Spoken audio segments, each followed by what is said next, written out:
PlayStation is about to release another Concord. They're about to drop another live service shooter with colorful art, and it seems like a lot of people instantly are hating on it. Now, let's talk, because they just did an hour-long PlayStation presentation actually showing the gameplay and the combat and talking to developers and showing like famous live streamers playing it. And I feel like everybody at the start of this hour-long presentation, the chat felt very positive. People seemed to be very optimistic, saying, yeah, it's different, but this could be the next big thing. But as it went on, the internet seemed to turn against it. In only 60 minutes, people went from very positive to very mixed to now quite negative. So I have pulled up a bunch of tweets, a bunch of screenshots, a bunch of details about this game, and I think that the first impressions are very bleak, but let me get into it. Hi, hope you're having a great day, and if you could please give this video a like and subscribe if you haven't already.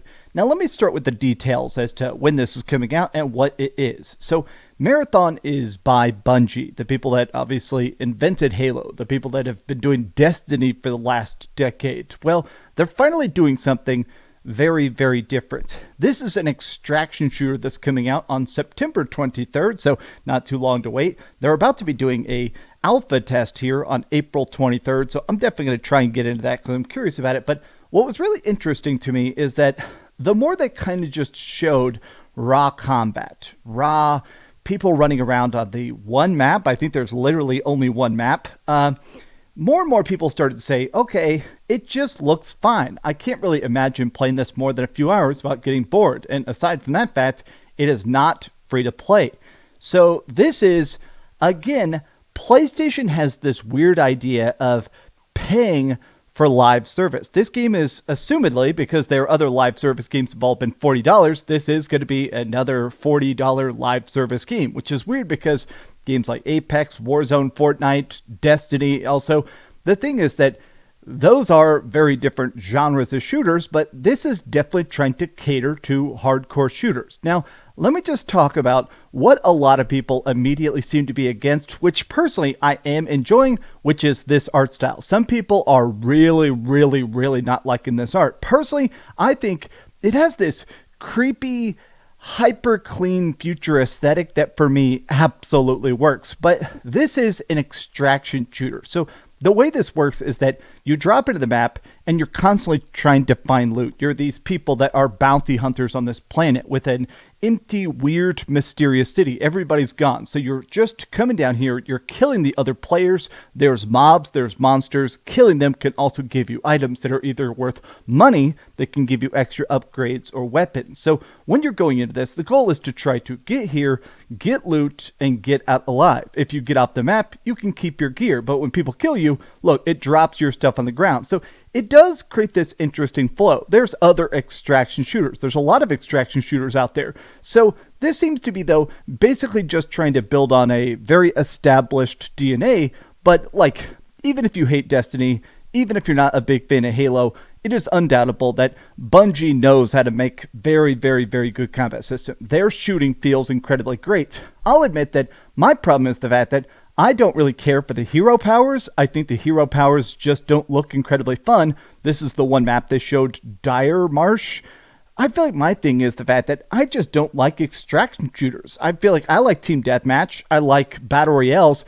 I don't like the idea of having incredibly good weapons and I get an unlucky death and there goes my great weapon. It's just permagon. I know that's part of the reward of it, is that thrill of when you get a good gun and extract with it. But a lot of people are basically saying, this just doesn't look that good. I'll be honest, this UI does not look good. This is how bags look. You like pay to look at items and then put them into your bags and try to extract. This entire UI, this HUD, maybe it's just that more and more I am so anti-games as a service. These live service games, to me, it's just really weird to see these constant HUDs that you know are going to have battle passes and microtransactions and stuff. I just don't really want to pay $40 for this. Like, if this was free, I would definitely give it a shot. I think it's free. There's always people that are willing to give it a shot. There's a constant fresh flow of players. And upfront cost, I feel like, makes it where nobody wants to try it who isn't already sold on it. And I feel like that can be a risky thing. Now, here's the deal. People have been talking about this. Paul Tassi is a big journalist for Forbes.com. He has talked about the fact that obviously he writes a lot of articles about Destiny. He's a very, very big fan of Bungie. This is make or break. Either this is the biggest game ever and saves Bungie, or Bungie is going to get completely picked apart. They've already said this. They have fired most of the Bungie employees. Everybody that's left is only working on this. They're not doing it Destiny 3. If this is not going to take over the internet, it's probably not going to be good for PlayStation or for Bungie. But let's get into it, because I saw tons and tons and tons and tons of the internet. I saved a bunch of tweets here of people saying it just doesn't look good. There's too much investor speak going on for it to get hyped. Given the overly complicated explanations of simple stuff like stamina, it's just not how you sell a game. This is by Destin Legary. Destin Legary put this poll up, and you can see here, how did you feel about the Marathon gameplay reveal trailer dropping September 23rd? Now, this has 1,600 votes in the first 1 hour, and as you can see, more people are leaning against it than for it. I did vote for the W. I still think that I am very interested to play it. I'm just curious to see how much longevity it can have. Here's a tweet that actually, I'll be honest, of all the tweets you're going to see, this is one that kind of blew my mind the most. This trailer did nothing for me. It actually lowered my hype. However, the actual explanation of the gameplay has me a lot more intrigued. I've been looking for something like this to dive into, so I am here for it.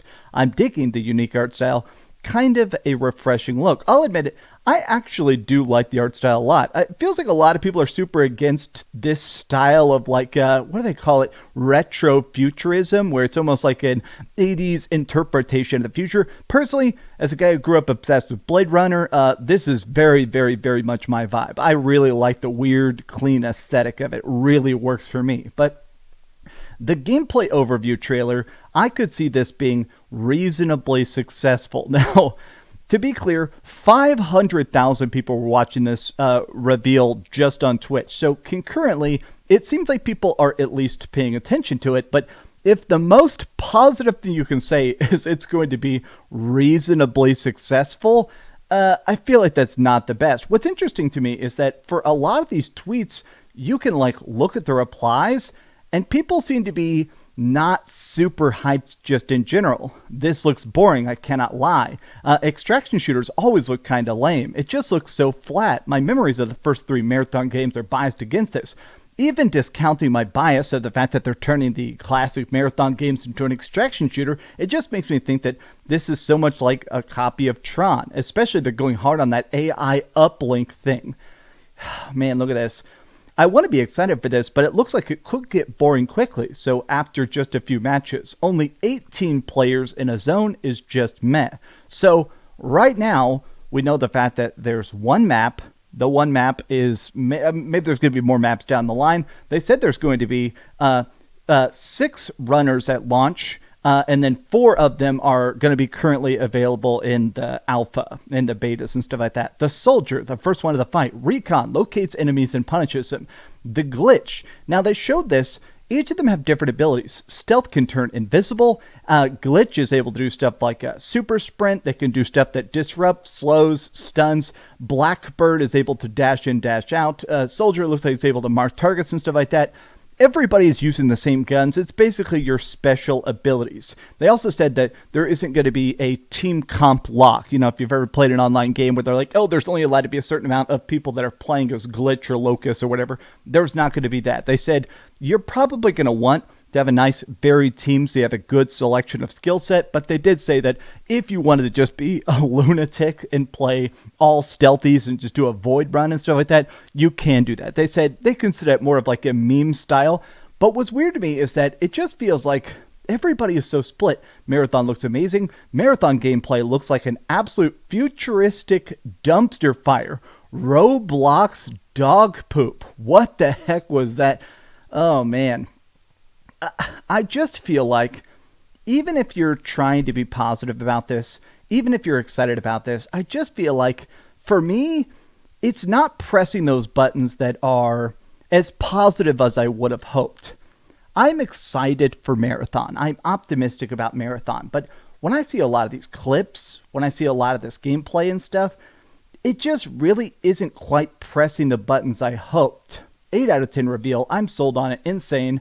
I am going to try and get into the beta. There have been times where I've seen a game that has a terrible trailer and great gameplay, but so far, something about this feels like I'm definitely the target demographic. And with so many better free-to-play shooters, better shooters just in general, if this is not primo tight, if this does not have an explosion of hype when this drops, I do think it's going to be very much dead on arrival. A lot of people keep bringing up Concord, saying that ever since Concord happened, a lot of people, where is that? I think I saved a tweet of people basically saying, yeah, here we go. Ever since Concord flopped, y'all are hating on any multiplayer PlayStation has ties to. I got to admit the fact that I'm just in a spot where, yeah, Concord did put things in a different light, in a light that definitely didn't exist beforehand, which is that it's not just that Concord was a $400 million flop. It's the fact that they took it offline after 11 days. I feel like now, anytime I watch a game just unexist, it has changed the tone around live service games. Yes, PlayStation did full refunds, but now I am in a spot where, okay, if I love this, if I end up super getting into Marathon, what happens if other people don't? What happens if the community is 100,000 and it needs to be 200,000? Does that mean the game is going to get unmade as well? Is it going to be mass deleted? I don't know. That's kind of the concern I have with these always online live service games, is that even if you get super invested into it, there's a chance it's going to get Thanos snapped, and all that love, all that time, all that leveling, all that time spent in it, it could just be Thanos snapped if it doesn't hit some projected progress report. But these have just been some off-the-cuff thoughts. How do you feel about Marathon? Are you excited for it? Do you want to play the beta? And how did you feel about kind of just the presentation? Because it definitely felt like the developers that were on stage during the course of it, they looked terrified. I have a feeling that maybe PlayStation's breathing down their neck and saying, if this ain't big, it ain't good. Thanks for watching. If you could, please give this video a like and subscribe if you haven't already. And please keep dreaming. All right, back to working on Expedition 33. Thanks so much for watching that video. If you want to see something else, you can always click this link to see what I put up last, or, subscribe and see what's coming up next. Also, I promise that whatever I do, it'll try not to suck.